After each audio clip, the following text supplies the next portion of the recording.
up, y'all? It's your girl Brittany the Brand here with Sheen Magazine, Sheen on the Scene, and I am here with none other than the beautiful, incomparable Stormy Maya. How you doing today, girl?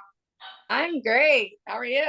I'm doing good, girl. I'm doing good. I'm very excited about this interview. I don't get to get my hands dirty a lot of times. It's so neat and clean. So I'm ready for this Belaire collab. How's it been working with Belaire before we get started into this?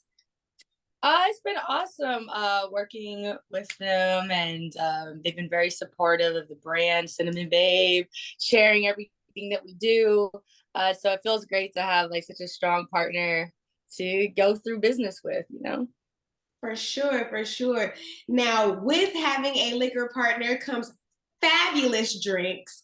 So I've got my ingredients here. I've been sent quite a good amount of Yeah, liquor and fixings by Belaire themselves. So I tell me got it. about the product that we have going on as the feature for today. I have this Villon right here. Nice cognac. Oh, Mhm. you got the same bottle. Yes, I do. Okay. Also had to keep my McQueen on deck. I'm not gonna be using it, but I just like to Right. have. They sent me this too. They made sure that we were identical twins today. Oh yeah, I really love McQueen because I think that has like a real gothic-y feel to like the design itself. And I Mhm. think like gin works really well with like the heavy metal scene and like, I think about rock shows and dive bars and stuff. So I think like gin, like it really represents like Cinnamon Babe as a brand. So had to have them on deck, not using them today, but it's great just to have them there. I think we should have about the same setup here. So I think tell me so. first, as we're getting started, what we're making. So we have this Cinnamon Babe signature drink. Okay. It's something that's great for, around this winter time. Has cinnamon in it, of course. So I have the cinnamon sticks, Cinnamon Babe, get it? No. Period. And it's gonna be like cinnamon, apples. It's basically like a twist of like an old fashioned. Okay. Um, but instead of a bourbon, we're gonna be using this delicious cognac.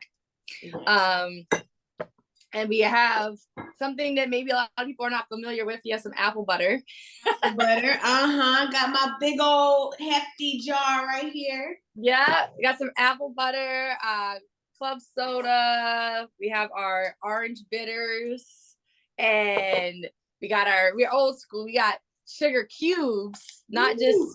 powdered, sugar. We got like actual sugar cubes, and it's gonna be really good. So I'm excited. I Okay. got a little Look, I glass. yeah, I got my glasses, I got my ice, I got everything. I got ground cinnamon because I guess, So we got the Instacart or whatever, they said they were just gonna send me what they found. cinnamon stick. Well, the thing is, we're matched because I don't have any professional mixologist stuff, which works perfectly because the average person probably don't have anything fancy at their house. I don't have a fancy muddle or a fancy kit. Look, I'm gonna use two of these 7-Eleven cups to I'm mix right it here up. with you. Yep, I'm right here with you. I'm I gonna got say regular cups. we taking it real old school. We taking it real, around. Oh, look at the way the sugar cubes look when you open it. It looks so cool. That is It's so like cool. I'm jealous. I got regular powdered sugar, or regular grain sugar rather, but we're gonna make it work. Okay, how we we're starting make it this work. off? I'm excited. I got these cinnamon sticks because Yes, they look really aesthetically cool. I've like never really handled like real cinnamon sticks. So that's fire. And I definitely think that for this holiday season, this is gonna be really nice.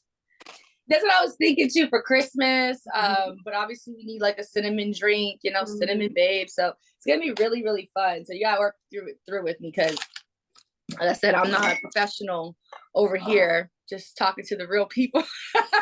No, I feel that. I feel that. So tell me, so how we getting started? Okay. Hold on, I got my notes over here because I don't want to mess up. Listen, I don't Look, want to mess up. I I get don't want to it. mess up. I get it. Listen, don't make fun of me. Don't Look, make fun of me. I'm over I'm not here. making fun of you at all. I had Don't myself make a fun of little me. extra drink on the side for while we prep. So I got a little extra drink over here. Oh, you're a little extra. Okay. So Mhm. we're gonna open up these bitters. You got the bitters, right? I got my bitters. All right, we're gonna add some dashes. We're gonna add let's add like four. Let me smell it. Mm. They said also like I read somewhere like if you're ever having like a stomach ache or you're nauseous, you Mhm. could always like have like a little bit of water and you add some bitters to it. I don't know. I read somewhere like it'll help like calm the upset stomach. I have heard about that. I was at a restaurant one time and I got a stomach ache, and the server got me some I think they got me Sprite and put bitters in it.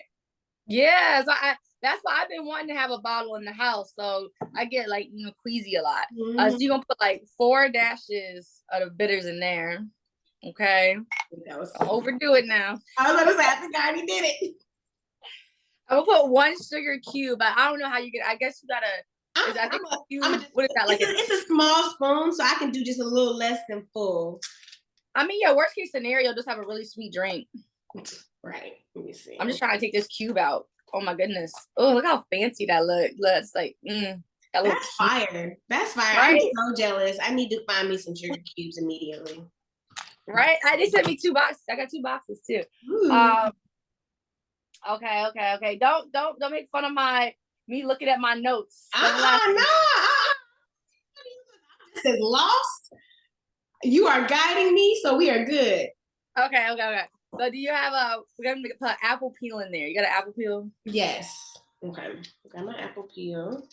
Fancy. I'm gonna drop that up in there. Ooh, look at us. Apple later for one. Right. We're so professional. Okay.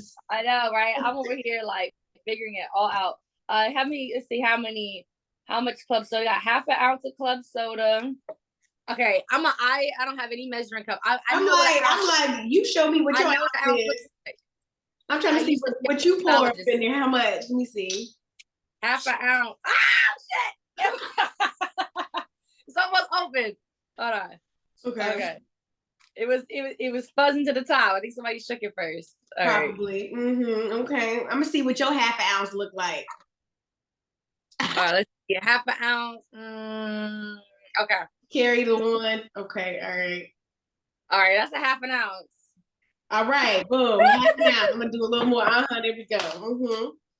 You don't trust my measurements? Oh my goodness. Okay, it says sugar cube, bitters, apple. Oh, we need the apple butter. We almost forgot the most important thing. Almost forgot. How much? We have I'm just checking. Okay, we need 2 teaspoons of apple butter.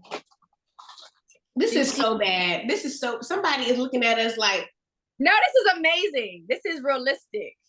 I think that's about 2 tablespoons of apple butter. Listen. Was it tablespoons or teaspoons? It's teaspoons. I didn't have it. Stop. You clocking me. It's 2 teaspoons of apple butter. I use a tablespoon, so I just put in 1 tablespoon to make up for 2 teaspoons. I'm assuming 2 teaspoons equals 1 tablespoon. I don't know. I already think I did too much. Okay, all right. You can never have too much apple butter. Now we gotta muddle it.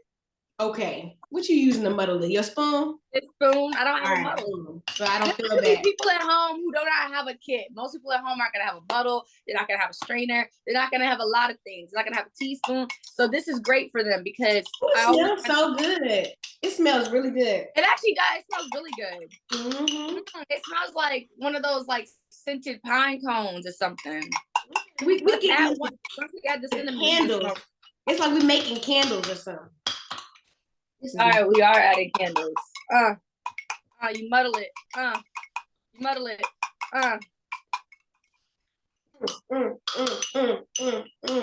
Is yours crushed up? I had a cube. I had to really go in with it because I had a cube. Oh yeah, mine's already there. Mine's already there. Okay, so now we gotta add the ice. Okay. All right. I got a bowl of ice. Add some ice. Look at that. I know I did too much. Let me take this out. Okay. It's all good because we're over here figuring it the hell out. Figuring it out together. And then we got the 2 ounces of the liquor. The Bellone. Bellone. Is that right? Bellone. Yeah. I want to do it with a French accent. Bellone. I can tell I'm already filling this up way too high. I mean, there's not 2 ounces. That is 2 ounces. Pour. That was French 2 ounces. Yes, French. Okay. French. Like I'm gonna add a little bit more ice, and I'm gonna shake mine. I'm gonna shake it. So I don't have a regular shaker, so I'm just pouring mine from one glass to the other. I should have made it in this. Don't make fun of my big free cups that I got over here. Don't make fun of it. We all got at least 10 of them. I'm gonna shake it up. I should have did all this in here. Y'all at home, don't make fun of me. This is a cinnamon challenge. This is the cinnamon challenge right here. Okay. I'm gonna shake it up in my homemade mixed glasses. If you don't spill it, you're really doing some real science over there. Hey, this is working. Y'all can laugh at me all you want. Okay, yep. All right, boom. I think I did mine enough. I'm mixing it up really well because I'm shaking it really well because it's all that apple butter. I don't want you don't want to suck up. Yeah, you don't want to just get a whole chunk of apple butter in your mouth. That's what I'm saying. Yeah. I know there's a little bit of soda in there that people probably like, oh, you shaking it with club soda in there. I mean, it's not enough in there to really cause a reaction, so it actually works really well. Oh, okay. This smells so good. It actually does smell really good. I'm gonna pour it back in. Oh, fancy. If you have a strainer, you can all strain it and shit. I don't have nothing, but I don't have a strainer. So then, see, if you had, this is why you wanted the cinnamon stick. It was a garnish, like really to like add that look to it. Like if you had like cinnamon sticks. Mm-hmm. Oh, well, I'm about to add the cinnamon right here on the top. Look at that. See? Oh, that's so pretty. With the like cinnamon sticks in it. Yeah, like I got but you get like the cinnamon sticks it adds. See, you made fun of me, my little ghetto little setup. But look how cute it came out. Look at that. That look cute. It's the cinnamon. That's fire. Look at this cinnamon signature cinnamon babe drink. Look at this. It's the cinnamon babe. That's the cinnamon babe. That's Bologna. Look at that. Bologna cinnamon babe. Bologna cinnamon babe drink. Look at that. It's the cinnamon babe. Oh, pour me a cinnamon babe. Pour me a cinnamon. Oh, a cinnamon babe. Oh, what do you want to drink? Oh, cinnamon babe. Cinnamon give me babe. So cute. All right, cheers. Come on. Cheers. Boop.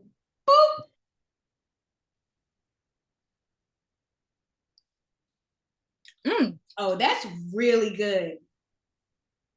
Oh, that'll get you in trouble. That's sneaky. That's good.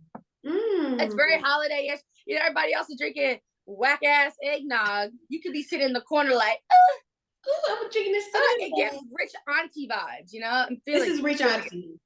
Rich auntie. I like this. You know, everybody else is drinking eggnogs and, you know, regular drinks, you know, and Hennessy's, and you're in the corner just like, oh, my cognac cinnamon babe drink. Do you have any fresh apples for my muddled contact? Yeah. I need a cinnamon stick. I don't use straws. Drink everything out of a apple. Look, give me a sugar cube, honey. Yes, I don't use. I don't use your powdered sugar. I need a full cube, honey. This is amazing. Do you have any bitters at your home bar? Oh, you don't? Oh. I only use Angostura bitters. Oh, fancy. Pinky out, honey. Okay, all right. Boom, we did it. Now we got our little cocktail for our interview. Cheers, y'all.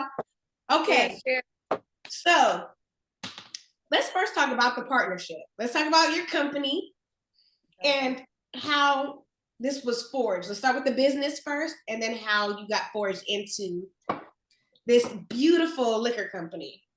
Okay. Got my bottle right here. Well, I was fortunate of where I was found by Sovereign Brands, and they reached out to me through email. And I'm from New York. I live in LA now. Their office and everything is based in New York. And basically made arrangements for like whenever I was coming down, we were gonna meet, you know, give me a tour of the building and everything. So I happened to be in New York for a show. I was filming for Wu-Tang season 3. Ooh! And watch that when that comes out. So I was out there and they said, come to our office in Manhattan. I was like, all right, went out there. It was an amazing time. They scheduled me to come out in the morning. We tried like, my manager was with me. We tried like tons and tons of different drinks, and they had all their brands there. And we got like a tour of the building. It was beautiful. We went home with a lot of free stuff, and we just had like great conversation. I think we were there for like 3 or 4 hours. We were just discussing kind of the partnership and how they want to support me and support music videos and just help build the brand of Cinnamon Babe, like help get the name out there, more and more. So we also came to the conclusion, like McQueen is typically the brand that I represent the most because it like just aligns, like I said, so well with like the metal scene, the imagery to the story behind it. It just like really matches with like kind of like the whole gothic-y heavy rock scene, so that's why we thought gin was like a really good choice. It's such a hard, gin is such a hard drink, and I feel like it works really well. And the thing about their gin, it's really smooth. It's really smooth. It's not like as harsh as other gins. It's really easy to take down. So even if you're not like a regular gin drinker, it's something that I feel like even a non-gin drinker can enjoy. So it was really good, like being with a brand that's also very good. Like, their products are good. They stand behind it. Even like just the imagery of their products are really nice. Like the way the bottles are shaped, the designs. So, I was like, oh, I would love to work with you guys. So it's been a great partnership ever since. Let's talk about how you got started in your journey, because obviously social media will make you think that people are these overnight successes and that they didn't forge the work, but we all know that there's a path that comes before we ever meet the camera. What was it like starting in your career, and how did you start to forge your talent? You mean just like where Cinnamon Babe starts, or like like Cinnamon Babe and the maturity of it, like where it started versus where it is? So Cinnamon Babe, so I already myself, I have been a influencer, if you want to call it that. I've been an entertainer for years, like 10 years now. I started in the industry at 16. But I did not start immediately into music. I started in the realms of acting and modeling, social media influencing, different things. So I already had like a core, like my core fan base built for those other things.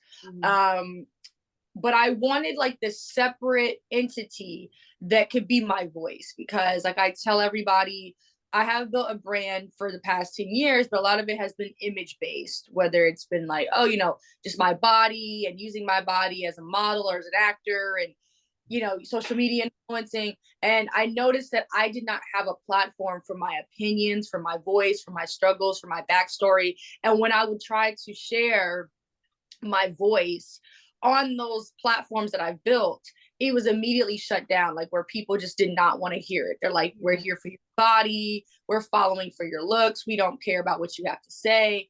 And I felt like this void of like, I'm going to need a place to have a voice. Like I'm a human being and I feel like I'm so one dimensional at this point, because I'm like, people looking at me and they're like, oh, it's a pretty girl and she's hot, whatever, whatever their opinion is. But it's like, they have an assumption that I've never been through anything. They have an assumption I don't have opinions on things.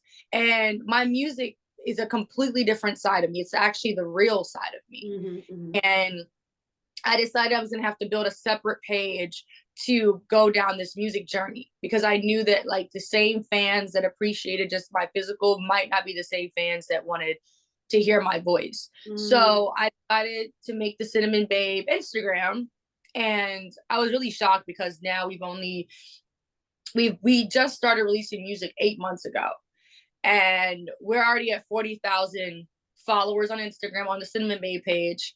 And we're like at 55,000 Spotify listeners. And this is all in the course of 8 months. Wow. And I've been surprised of how loyal people have been and how much we've built on social media. I think the fastest growing thing for us was TikTok, because our song Rock and Roll is Black went viral on TikTok. And in a matter of like 3 days, we were like at 2.5 million views on the Rock and Roll is Black video. And then we got deleted like 2 days later. Got banned from the app like 2 days later, because of all the hate and anger that the song had caused. We luckily got our account back, but it was the fact that it was like fast, viral, like it's seen everywhere, and then boom, we're taking off. And so social media has been like this for us. Like it's been like fast growing, and then there's like a lot of hate and a lot of negativity that also comes with that too. And that's just a part of the natural journey of things. And I feel like if you don't have an adequate amount of people who are, you know, cheering against it, it's not that Yeah. big. You know what I mean? It can't No, be. you're right. You know, if everybody loves it, you're not reaching enough of a environment, you know.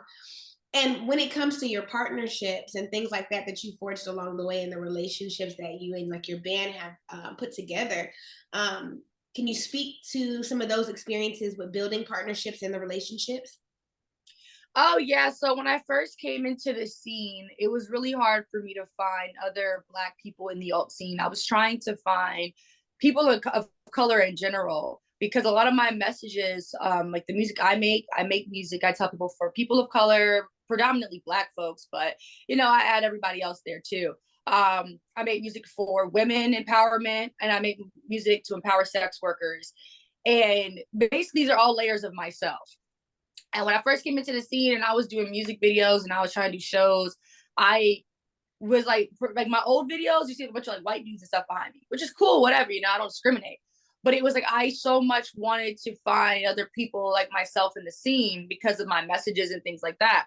And it took me a while. Like when I first came out, people were criticizing me heavily because they were like, why aren't you, you know, you talk so much about adding diversity into the scene, how come you don't have diversity in your band and all this other stuff? And I was trying, like, honestly, to go out there and find other people of color to have within my circle. But like I said, it's really hard sometimes in this scene because it's really not that many people, and the people that are there, a lot of times we're stretched out. Like there's a lot in Atlanta or New York or here or there, but I'm in LA and I had to find people who are here and close to me. And I've been fortunate where now I have that. It took a while, but I found it, and I found it. So during my Rock and Roll's Black music video, I was like, no, like this song, I obviously gotta have a Black band. I gotta have Black people in this video. Duh. Like it doesn't make any sense. I can't say Rock and Roll's Black and then And not have Black people. Black band. Yeah. At the time, you know, I didn't really have a set in stone band, like a performance band. I was like working as just an independent, like just artist, like, you know, and I just would do everything studio, and I didn't have like an actual performance band at the time. During the Rock and Roll's Black video, I got a total of 17 musicians, and 15 of them were Black. And I had added like, I think like I had like a Hispanic dude and a white dude there, just, you know, for support, whatever. So after the Rock and Roll's Black music video, I had built all these new connections because basically I just put an ad out and said, hey, I'm looking for some Black musicians, got this music video, da da da. And so during that music video, I made some great connections. One of the connections I made is with this guy, Kelvin Chaos, and he was like an amazing connection to make out here in LA because he's all about bringing the alt scene to the Black community. And he has this thing called Alt Chaos where he puts on like events and shows of only bands of color performing. And so I connected with him there, and he's an amazing guitarist, and I added him to my band. I was like, you know what, you're great. He also has connections to like every single like Black person, you know, Black person or person of color out here in LA that does alternative music. He's connected to like everyone. And so I was like, I need you on board. He became my music coordinator, and then with him we did auditions. And I didn't even, like, the thing is, we had predominantly Black musicians who showed up because by the time we had auditions, Rock and Roll's Black and went viral, and everybody like in the metal rock scene had known me for that song. So that's literally who showed up. I had people who weren't Black message me like, I want to come, but I'm not Black. Can I come? And and I figured that other ethnicities or races, whatever, might not be comfortable playing maybe that song and all that crap. So I was like, hey, if you show up, you show up. I don't care, you know, what you look like. I don't discriminate. So we had, at the end of the auditions, we had hired, we had a Black drummer, Black bassist, Black guitarist, and then we had two backups. We had a backup guitarist and a backup drummer who were both white dudes. Cool, had no issue with them. Then we started having rehearsals coming up. We started having like shows and stuff and music videos coming up, and they just weren't showing up. So it became an all Black band. So now it's I got me, my bassist, my drummer, my guitarist, and it feels good because now we all share the same kind of mission. Mm-hmm. And for example, we're performing December 17th on Crenshaw Boulevard, and we're all really excited about bringing metal and rock to our communities directly. And we're going to be performing for a Black neighborhood, for Black children for free. And we're bringing to them different types of music and a different insight on what this music is. So we're excited. And this actually is like something that is close to home for us. So maybe other people, maybe for them, it's not as sentimental as it is to us. Like Kelvin, he grew up in South Los Angeles and stuff. So for him, like this means a lot to him because he was a Black kid who grew up not seeing Black people in rock. He was a Black kid that was like discriminated against for liking this type of music. I was a Black kid that was discriminated against for liking this music. Everyone in my band, we all had that same story of we were like the weird, called whitewashed kids because we were into like, I guess, different music that we weren't supposed to be into. And now we're bringing it to our communities directly so that these kids can actually have a visual that like, hey, like we can be into this music. We can be into whatever the fuck we want to be into, I think that's beautiful. I think it's definitely important when you have a conscientious choice to change the path of where people are trying to go, because you could easily say, hey, I'm glad I got out of that. I'm glad I survived that experience. But then to take that and say, no, I'm going to see back because someone else is going through the same thing. I think that's so important. Lastly, to you, when it comes to your goals and the things that you guys have coming up, obviously it's the end of an era. We're about to jump into a new quarter, a new year. It's so much that people are anticipating for 2023. What are you anticipating for your journey, and what do you have coming up? So we our last show of the year is the show December 17th on Crenshaw Boulevard. After that, we are not doing any more performances for the year. We are planning for 2023. We're planning to do a tour. So we're going to go on tour 2023. Mm-hmm. And we also have, it's very overwhelming right now. We have a lot of label offers, basically, at this point. And yeah, I mean, it's a blessing. It's a blessing, like no complaints. The overwhelming part is kind of having to figure out what direction to go in, because whatever direction you go in is going to obviously drastically change your life. Yeah. If you go this direction or this direction, it's going to be a completely different experience, Mm-hmm. So right now, trying to figure out who we're going to go with. Who we go with is going to determine kind of the tour dates. I'm currently locking down my producer and making an EP. The EP release also depends on what label you go with and all that type of stuff. But basically for next year, we have a lot in store because with a label, it's going to be even bigger and crazier than what we have going on right now. And the tour is going to just change the game. I mean, I just got this band we just got together around October, and they're awesome. We rehearse all the time, and we're honestly ready to like just tour and do shows everywhere. So next year is going to be a very, very busy year of a lot of music releases, a lot of music videos dropping, a lot of shows. I'm trying to see if we can be international next year. Like, I already know touring in the country is a given, but I'm trying to see, hey, if we can go outside the U.S. borders